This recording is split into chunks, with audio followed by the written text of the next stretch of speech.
અંદર ઈંડું મૂકે. એક ઈંડું મૂકે એમાંથી આ પ્રમાણે આ ઈંડું મૂકે એમાંથી આ પણ પૂરા બને. બરાબર? આ પૂરા બની જાય, આ પૂરા બને. બરાબર? પૂરામાંથી બીજું પછેટો બને, પછેટોમાંથી મચ્છર બને. મચ્છર જ્યારે ઈંડું મૂકે ઈંડામાંથી પૂરા બને, પૂરામાં પછેટો બને, મચ્છર તૈયાર જતા જતા 12 થી 14 દિવસ લાગે. બરાબર? 14 દિવસની એક મચ્છર તૈયાર થઈ જાય. જે માદા મચ્છર છે એ માદા મચ્છર જ ચેપ માટે જવાબદાર છે. ડેન્ગ્યુ આ મેલેરિયા. ડેન્ગ્યુનો મચ્છર દિવસ દરમિયાન જ કરે. ચોખ્ખા પાણીમાં જ ઈંડા મૂકે. આ મગજમાં પણ રાખી દે. આપણે ઘરનું પાણી નહીં બનાવીએ બને તો દિવસ દરમિયાન જ લાગે. દિવસ દરમિયાન મચ્છર ચોખ્ખી ચોરડી લાગે તો એનો ખોરાક કેવું બંધ હોય. બરાબર? ઘેર પાણી હોય, આપણા ઘેર પાણી ભરવાનું પાત્ર હોય, કેટલો પાત્ર હોય? બોજ હોય. પછી ઘરની અંદર જઈએ તો ફણિયારું હોય. ફણિયારું તો માપનું એટલે માપનું ફ્રીજ હોય તો ફ્રીજના પાસે પાણી જમતું હોય એની અંદર હોય. એના પછી ફ્રીજ હોય ફ્રીજના પછી ગરમી કુલર વાપરતા હોય, કુલરની અંદર પાણી રાખતા હોય. આ બધું પાણી જો અઠવાડિયા સુધી બદલવામાં ના આવે તો એ પાણી બંધિયાર કહેવાય.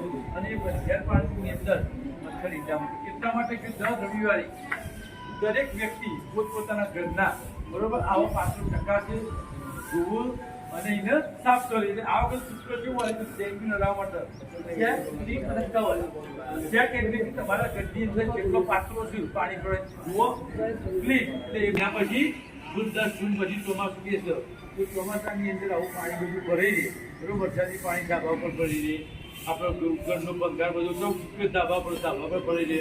બરોબર? આપણા ઘરની નકામાં ટાયરો પડ્યા હોય તો એ ટાયરોની અંદર પાણી ભરાય. બરોબર? આપણા આજુબાજુ કોઈ બોથકોમ સાઈડ ચાલતી મફત બનતું હોય તો એની અંદર પાણી ભરાય.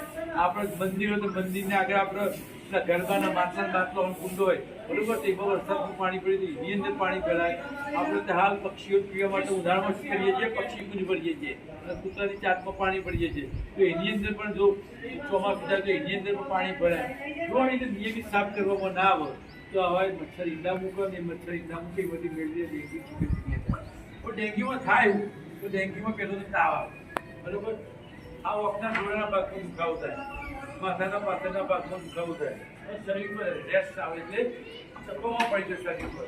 જો આવું થાય તો તાત્કાલિક સરકારી દવાખાને જઈ પ્રાઇવેટમાં જઈ સારવાર કરી. એની સારવાર કોઈ ઉપલબ્ધ નથી પણ જેવો ચીનો છે એ મુજબ તમારી સારવાર થાય.